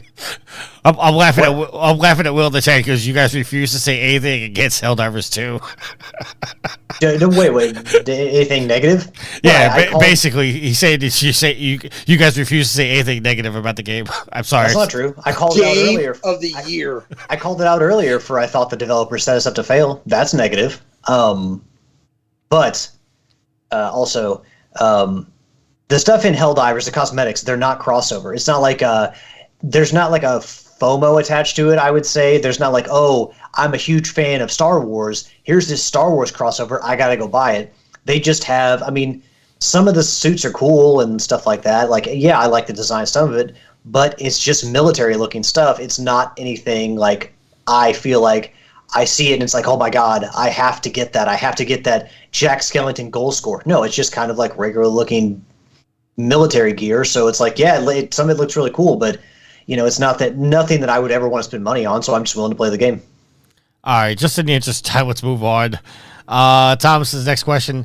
If Grand Theft Auto 6 is delayed, is it because people have given money to Grand Theft 5 for so long, they don't want to let it go of the cash cow that it continues to make money hand over fist over people's ignorance? If you don't feed the old machine, the new machine will rise. I'm going to say that I don't think they're going to delay GTA 6 because of 5, because as far as I know, GTA Online is basically going to be the same thing, just added new elements, which they've always done. So I don't think the fact that people bought GTA 5 that much is going to delay GTA 6. The only thing that's going to delay GTA 6 is the fact that it's a massive fucking game, and they found something that they need to fix. There's a ton of shit within that universe, or any GTA game, that probably can go wrong, and anything wrong with that game is going to be the only thing that delays it. At this point, they've made their money back, on GTA 5. Why they would never delay it because of GTA 5. So they're already getting sued just from the trailer. when it's out, when it's ready, it'll be out. Rockstar's already getting sued just from the trailer. Well, if they've spent enough money on that game where they're going to want to recoup it as soon as possible, they're not holding it back for silly reasons. Yield, your thoughts?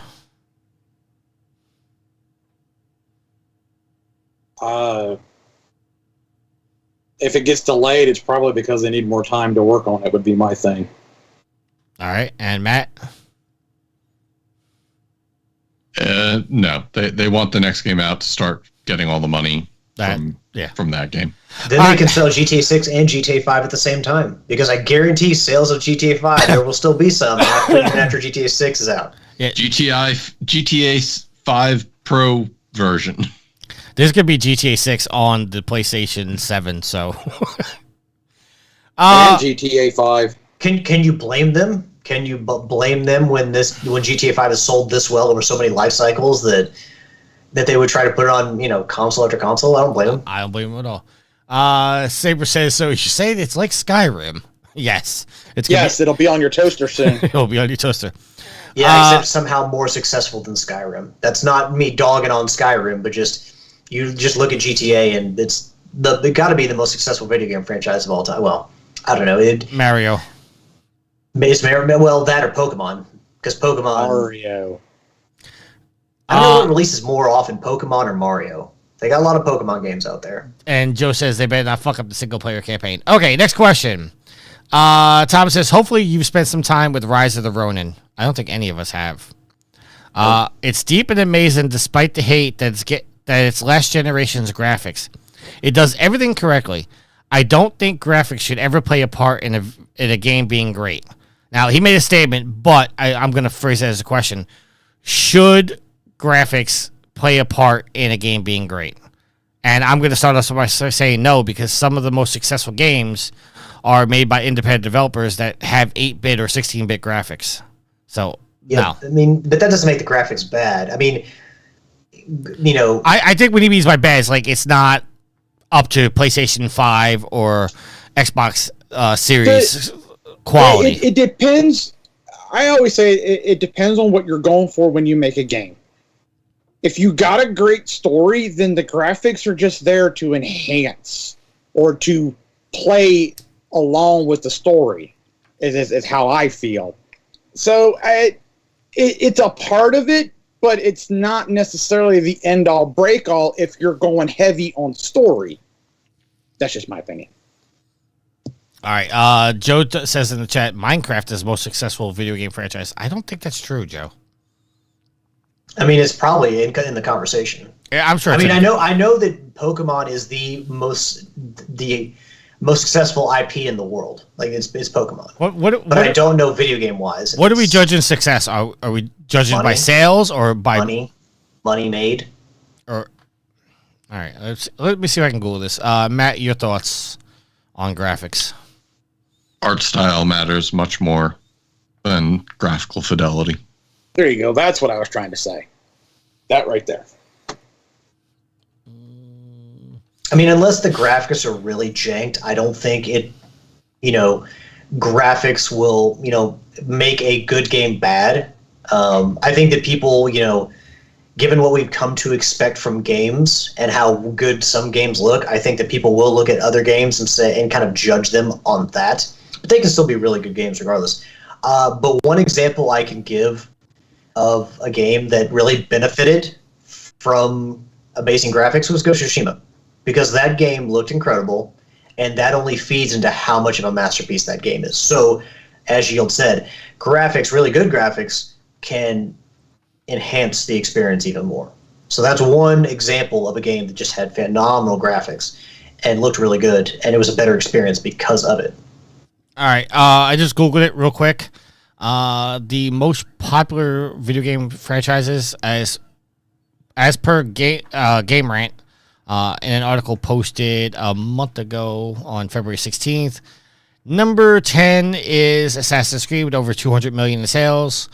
The next is number 9, The Sims, with over 200 million in sales. I'm not doing sales anymore. Number 8, Lego. Number 7, Minecraft. Number 6, FIFA. 5, Grand Theft Auto. 4, Call of Duty. 3, Pokemon. 2, Tetris. And 1, Mario. Tetris. I'm surprised Tetris is that high. So there's your Hey, list. they've had how many years to sell it? I mean, that's true. I ain't played Tetris since the OG Tetris, and I'm talking the Russian rocket NES taking off, the black cartridge Tetris. You mean like the Moscow in the background? Yes, that's the last Tetris I played. But you also got to remember, Yield, that Tetris is probably one of those games, like people make fun of Skyrim for being on everything, including toasters and microwaves. Tetris is on everything. It's got to be on everything by this point. I'm putting the link in the chat for Joe, but because he says I'm calling bullshit on those numbers. Joe also says graphics don't matter. Look at Nintendo. I mean, this is why Matt made the point of style, like our style matters, because the Nintendo Switch games still look really good. You're not going to sit there and tell me that Donkey Kong Tropical Freeze doesn't look good. You're not going to tell me that Super Smash Bros. Ultimate doesn't look good. It's just it's styled that way because they can make that look good, even though on a Switch, which is a less powerful system. All right, Matt, would you agree with that statement? Since yes. I threw your name in there. Oh, Matt. Yeah, no, and sometimes limitations generate the best art. All right, I do want to give a quick shout out to Hannibal 9090. He says I should be working, but I'm stopping by to say hi. So thank you for stopping by. Hi. And hey, here's another thing. Like going back to the GameCube, even the original Luigi's Mansion. I still love the way that game looks. That game's and awesome. It was on the GameCube, and how old is that? So again, like Matt said, style matters. It's not just pure raw graphical power. All right. Last comment from the chat. Then we're moving on. I guess this one's directed towards Matt. Joe says Nintendo's the only company that makes video games. Other companies make movies with button presses. Man, I don't know if I agree with that, but Returnal's a video game. All right, and last question comes from Robert Workman. Says, "Can Mercanti go away?" I don't even know what Mercanti is. Does anybody know what Mercanti is? No. Is that No. There is an editor-in-chief at Kotaku who is leaving. Is that the last name of the editor-in-chief? The soon-to-be former editor-in-chief? I don't know. It's a board game. Is it? That's what it says. Let me see. All right. Yes, because there's been a lot of hubbub around Kotaku lately, and All right. let me see. Moving on. Let's get to our topics of the week. We're getting a little long on time, so I'm just going to go through GDC's awards 2024 winners. This was coming from IGN and Adam Bankhurst. Game of the Year was given to Baldur's Gate 3. Best Visual Art was given to Alan Wake 2. Best Narrative was given to Baldur's Gate 3. Best Design was given to Baldur's Gate 3. And Best Audio went to Hi-Fi Rush, which we just got on PlayStation. Joe wants to know why we still talk about Kotaku. It's 2024. Well, Destructoid's still alive, even if Joystick's not. And Saber says, everyone there that was screaming is a loser and needs to get a real job with a bunch of POS. Okay. I got to step away for a second. Alex, can you take over the next topic of the week, please? Because I need to step away for a minute. All right, Tricky. Thank you, sir. All right, so for our topic of the week, wait, are we not doing? We just did the winners. Now we're on the PlayStation. You did the winners that quickly? Yeah. Yeah, he went through them. Yeah. All right. Okay, so our next topic centers on PlayStation and Bungie, and of course, there's been a lot of discussion around Bungie. Last year, Sony bought the. Well, no, it wasn't last year at this point. Was it 2023? Yes, it was 2023 when they bought Bungie. A pretty big acquisition because obviously Bungie used to work very closely with Microsoft, and they were instrumental. Well, obviously they made Halo. So what was the game series that was instrumental in getting the Xbox off the ground, Halo, the studio that made that was then becoming part of the PlayStation Studios family. But within the last 6 months, we've started to see, we saw a round of layoffs at Bungie. We started to see a fear at Bungie of, Sony going to take over eventually. Even though initially when Sony or Bungie was bought, they were operating autonomously, even though just outside of Sony, but still being part of Sony. But the news hasn't been great coming out of Bungie, and there's been a lot of questions around the leadership there and if they're capable. And we have an article here from Tech for Gamers written by Avinash Jasrani, and the headline reads, PlayStation reportedly views Bungie acquisition as a failure. When you spend $4 billion on something, you definitely don't want to be saying that. As always, thank you, Matt, for the Cliffs Notes versions of this, or the paraphrasing of the article. We appreciate it. Sony seems to no longer be happy with Bungie. Remember that Sony paid $3.6 billion for the developer, making it one of the most expensive purchases for Sony in recent memory. The information comes from sources of Aztecross, a Destiny content creator with over 1 million YouTube subscribers. So take this information with that in mind. According to his sources, PlayStation has seen the buyout as a failure and is now looking for a way to recoup losses. While Bungie continues to operate independently, PlayStation made attempts have them steer Destiny 2 in a different direction, with Japanese Sony executives showing interest in the studio. What's next for Bungie? Currently, they continue to work on Marathon, and rumors of Destiny 3 are beginning to circle. Only time will tell. So basically, Sony is looking, I think, to take, especially with Jim Ryan leaving, is looking for more oversight of Bungie because they're not necessarily happy with what Bungie has been doing. Matt, you, like I said, did the paraphrasing for this article. We've been talking a lot of negativity about Bungie. Bungie was never the sexy purchase that, Bethesda was, or, Activision Blizzard, because this happened around the time of that announcement. So, but Bungie had experience in areas Sony did not, in live service with a shooter that had a huge online component. And for all intents and purposes, Bungie has been a very successful franchise. Destiny has been a very successful franchise for Bungie and made a lot of money. So on the surface, it's like, oh, well, yeah. Sony doesn't have a company or a studio that does shooters really well. Why not? Why not get Bungie? But it's soured a lot in recent times. Matt, you I think have talked about Bungie's past relationships with other companies, Activision, Microsoft. Does this surprise you at all that Sony is now looking at this as a failure? And by the way, Sony doesn't ever say this about their acquisitions, or at least I don't remember one. And it may just be the size of the purchase, but you remember Sony bought Insomniac for a lot less. I think it was under $230 million. And you see what they've done. So, Matt, are you surprised? So I liken this back to previous conversations in Bungie left Microsoft and they went out on their own, and then they were under Activision Blizzard. They left again, and now they're under Sony, and there's problems. And I have a feeling this is one of those, if there's a fire everywhere you go, maybe Probably. put down the matchbook.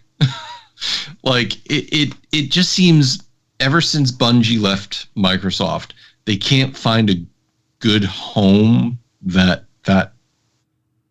good news follows them. Destiny 1 was not good until The Taken King released. Destiny 2 was better than Destiny 1, and they've had more success, but it's turned into such a live service FOMO game that it's one of the biggest reasons I left. I was like, I can't dedicate my entire life to this every day, every week. And yeah, Sony came in here and PlayStation bought Bungie for $3.6 billion, and it's like, okay, what are they going to do?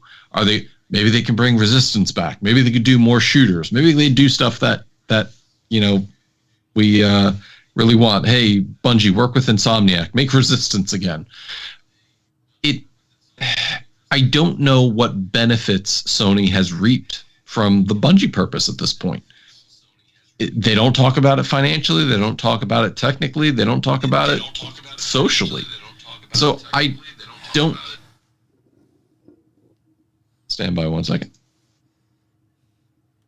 I don't know what the purchase did for them that Bungie wasn't already doing. Like, it seems like there's nothing new that Bungie's doing. And Sony, I think, is finally looking at this, having a little bit of buyer's regret, going, what do we need to do to leverage this? Because frankly, we're not seeing a return on investment. And again, I will say this article comes from sources of a YouTube Destiny 2 content creator. So take that all under that umbrella, saying, how accurate, how true is this information? So I could see it being true just for the fact that Sony is certainly not out there celebrating Bungie's success. So maybe take that as the absence of information is the presence of more.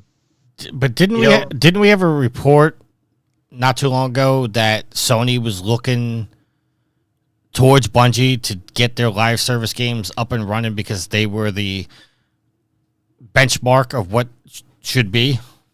And look what happened with Sony and live service games. They started canceling some live service games with focusing on a couple others. I have a saying, before we move on, I have a saying, Matt, if there's fire everywhere you go, Matt is probably standing next to you with a flamethrower. So, Yield, I want to throw to you, and then we'll go to Tricky. I would have to find it hard to believe. Like, I'm sure there's stern conversations that go on at these companies, but I would find it hard to believe that anyone from Sony would say to anyone at Bungie, yeah, this has been a failure. So if you're at Bungie and you're hearing this is going to pique your interest because surely someone has seen this. And, obviously Destiny 2 content creators, if they're big time, which, over 1 million people, I mean, that is, you're probably doing some kind of stuff. You might have some collaborations with Bungie. But if you're Bungie and you hear the word failure, Like that's going to instill even more fear in the people working there that Sony might eventually. We don't know what was built into the contract or the thing. Sony may have said, we expect you guys to reach these benchmarks. If you don't reach these benchmarks, we have to do what we want. They could essentially say we get to take over at some point, or we retain the right to. I don't know. Got the company. There may have been some protection in there for Sony that we don't know about by giving Bungie all this money and also autonomy. But when you hear something like failure is a harsh word to use. So, I mean, Yield, how is your view of this purchase? Matt said he couldn't see anything beneficial to come from it. Just overall, not having. I mean, I know you haven't played Bungie's games, but your overall just kind of thoughts on this and how it seems to have soured. I mean, Sony's never going to officially comment on this. They're never going to say, yeah, we fucked up by buying Bungie. So really the only way we're going to know about this is it comes through sources like this. I remember when Sony made the purchase, and me and a couple other guys were like, if Sony can catch lightning in a bottle with what Bungie did with Halo, then this is an absolutely amazing purchase. That hasn't happened. Destiny has had nothing but trouble. Unless you're invested in the game, I don't hear a lot of people going, hey, man, you need to play Destiny. It's really awesome. So when you pay $3.6 billion, is that what it was? Yeah, you pay $3.6 billion for a company you expect, I would gander, you expect blockbuster results. And they've put out 2 games since Sony has bought them. Wait, no. But Destiny 2 is already out. Yeah, Destiny 2 is already out. So they actually they haven't. They released DLC. They released DLCs, not games. Sorry. Okay, you haven't released a single game since Sony spent $3.6 billion for you. Yeah, I would classify that as just a monumental failure. But I would say, in all fairness, it's just over a year now, and like Tricky said, there's been 2 DLCs that they've released for the game, and they've worked on Marathon. I don't know if that is the way to go to.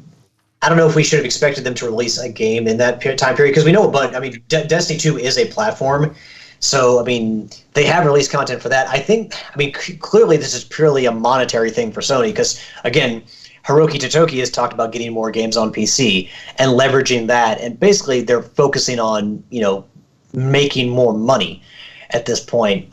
So clearly, I mean, if you're Sony, I don't know, with Destiny 2, eventually the well has to dry up at some point with games constantly coming out. So, and who knows, maybe if Helldivers had never happened, if Sony did never have a partnership with Arrowhead, if Destiny 2, if they wouldn't view Destiny 2 and Bungie's purchases as different. You can't get Destiny 2 when it's winding up and expect it to have out-of-this-world sales or make out-of-this-world money. It's just not going to happen. So, I mean, is the short amount of time that Sony's owned Bungie, I really don't expect them a game. I mean, you look at one of the landmark studios, Naughty Dog, they haven't put out a brand new game in 4 years. Last of Us 2 launched in June of 2020. So you're coming up on 4 years where Naughty Dog hasn't put out a brand new game either. I don't know. I think it's up for debate and conversation about realistic time release, a release schedule for how often a developer should put out a game. I think Destiny was bought primarily to bolster PlayStation's online services. And I think that's the real purchase. Because they've outright said that Bungie's not exclusive to PlayStation. The fact that Bungie's not listed under the PlayStation Studios head title is pretty telling as well. I think they purchased Destiny for to bolster their online, not necessarily to develop games, so to speak.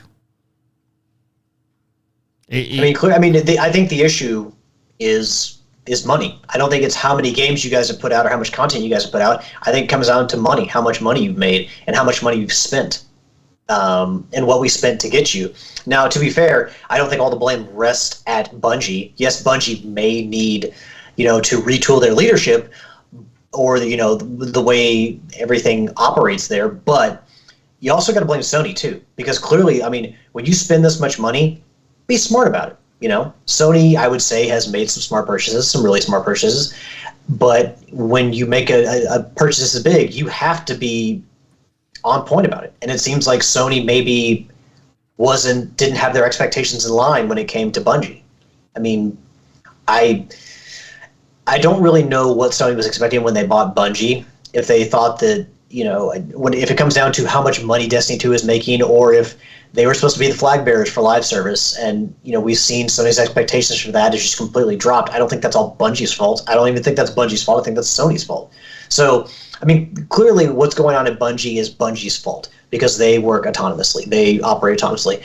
But I do think also Sony's expectations when it comes to the purchase are also their fault, because clearly there are two ends that are not just not connecting here. Because we've seen, Housemarque with the sales of Returnal. Returnal, Sony has always, shared sales data for that, hard sales data for that, and they said they were happy with it. They said it was a success. And the sales for Returnal weren't anything out of this world. But because they had expectations, in kind of concert with what the game that Returnal was and how much it took to make, they were able to be like, yeah, we made this game with this, and this is how much it sold. Even though it's not like millions, it still was successful for us. I just think the expectations when Sony bought Bungie are on Sony. Bungie is in control of its offices and what goes on there, but Sony, if this is a failure, they shouldn't have made the purchase in the first place. All right. You guys want to wrap it up? Like a gift. Or you guys got any more comments about this? I'm assuming nobody wants to say anything. All right, let's do some shout-outs. I think I've talked enough as usual.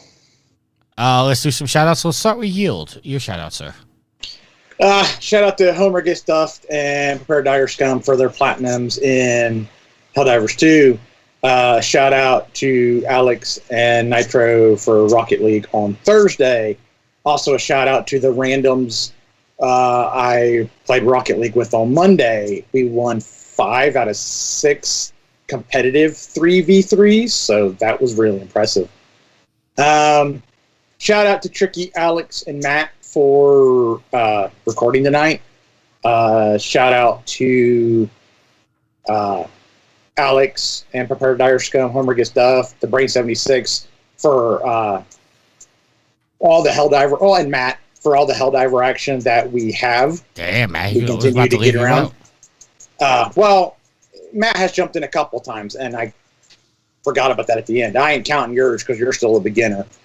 Oh, the slander. That's not slander. It's the truth, man. You need to you need to jump out of the kiddie pool and get into the deep end and start swimming, but you refuse to. So you're gonna be treated like a kid. All right. So how about this? Wednesday, we set up a time where the 4 of us all get together and we play Helldivers.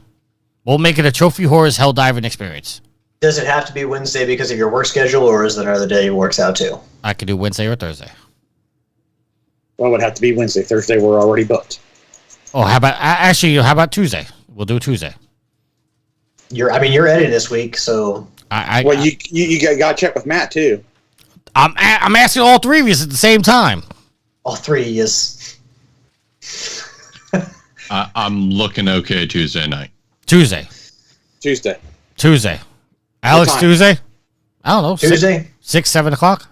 Tuesday. Let's do it after dinner. Yeah, let's shoot for 7. All right, 7 o'clock Tuesday. Anybody watching this live? We're gonna put it out there. I'm gonna stream this so I can show everybody how you guys treat me. Oh, you know what we're gonna do? We're gonna stand behind and watch you just run out there and get slaughtered. That's fine. Let me learn the game. Let me have some fun. Don't just kill everything the second I aim my gun at it. All right, guys. So the 3 of us are going in one direction. Tricky's on his own. No, that's not what I said. Trust me, Tricky. A lack of enemies is not this game's problem. You will be swarmed to the point that you'll be like, "Oh my god, I'm not." Have my back. Just don't murder everything before I have a chance to shoot my gun. I'll have your back. I know, with a flamethrower. He's gonna get roasted. Matt, I'm gonna teach Tricky the mechanics of this game. thank you. That's what I want. You know what you shot us? I'm sorry. There was probably some more, but yeah, we'll call it good for this week. Matt, your shout out, sir. Good show tonight, boys. Appreciate the good discussion on the topics. Shout out to all of the people in the chat. Again, Joel from C3 coming out. Joe, Saber, Will. I think that's V, who I know is in the chat. Jurassic- all the bots that got banned. The our robot band. Shout out to the Channel 3 community. Tune in to channel3.gg. Come on out. Gamify your social media. We're about to end season 8. Season 7 shortly. The new season begins on April 1st. No fooling. So come on out. It's perfect time to jump in. And shout out to my wife, V. Thank you for everything you do on and off the show. Jurassic Park, he's in the chat, but he hasn't said anything, so. But What's up, Parky? Shout out to him, too. yeah, he's a fellow Rangers fan, so I'll always give him a shout out. He's also Jurassic Park. He's also a longtime listener. He's also an SG alum. Is he really? Yep. I did not For know sure. that. I did not know that. I just want to give a shout out before I let Alex do a shout out to the Rangers, who being in the lead for the President's Trophy this year. Unlike another team from Jersey that probably not even going to make the playoffs. Matt, Alex, your shout out, sir. I really hope the karma doesn't exist and Ranger for all the shit you're talking. The Rangers go out in the first round. I just hope that doesn't happen. Give a shout out to our awesome community, the Fuel to the Fire, the Trophy Hordes. Thank you all for continuing to support us. However you listen, wherever you get your podcast, we appreciate you all so very much.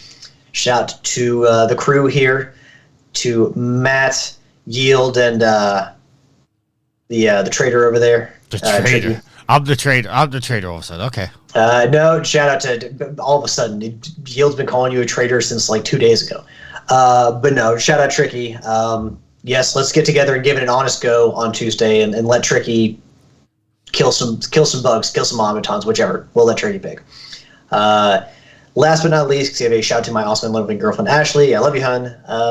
And yeah, that is going to be the end of my shout outs. All right, and I want to give a shout out to Sweet Mama D, who's been quiet over there playing Roblox this entire time. Shout out to my niece, who's also here, and I think this is the first time she's been here while I was recording. Shout out to the Goddess. She wanted What's she to be. doing? What is she doing? She wanted to be here this weekend. No. I said, how is she doing? She's okay. Okay. I was about to give out information. I don't know if I could give out. Well, then don't give So it don't. out. I just asked how she's doing. She's doing all right. There you go. That's all you got to say. Shout out to the listeners. Shout out to everybody in the chat. Shout out to the New York Rangers. We just did that. We already did that. No, You know what? I'm doing it You again. know what? What? I am going. I'm going to unleash Homer on you come college football season. No. Hold on a second. Because actually, me and Homer have come to a truce. Oh, you have? We have come to a truce. Okay, because I'm like, you keep posting hockey stuff in our video game home, and I'm like, I'm going to if he don't do it, I may start just throwing Buckeyes and other stuff in there. Me and Homer have come to a truce because I found, and this is the weird thing, Homer is actually my good luck charm. Because I found out 2 or 3 seasons ago, whenever me and Homer had a conversation, within 20 minutes of a Rangers game starting, the Rangers kicked ass. So we've started a tradition that Homer needs to call me right before a game starts. And in response, if Homer is to do that to help my superstition with the Rangers, I will not give him shit about his Buckeyes. Well, I wasn't talking about giving shit. I just meant that about all the hockey stuff that you're posting. I know you're doing it to poke fun at the other hockey fans, but I'm like, I'm going to start posting football stuff. No, I mean a lot of the Rangers things that I'm posting are it's not even. I'm not even posting Ranger stuff. I'm posting other stuff. It's just cool shit. Like that goal, that was fucking phenomenal. I can't remember it. You post so much hockey stuff. I kind of just scroll past it. To tell you the truth. He popped up in the air and hit it between his legs in midair past the goalie. Oh, I think I remember that one. That one was pretty sweet. Yeah. So anyway, continue. If there's nothing else, until next week, happy trophy hunting. See ya. Later. This is the way.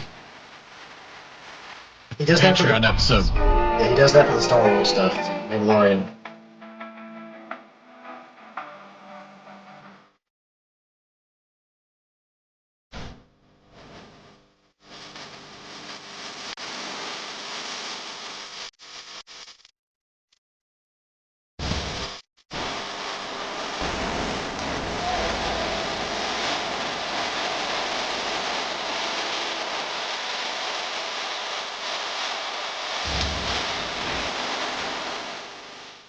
The theme song is Venus by the band Even off their album Zenith. Permission granted by the band and 12 Stone Records. You can find them on Facebook by going to www.facebook.com/evenphilippines.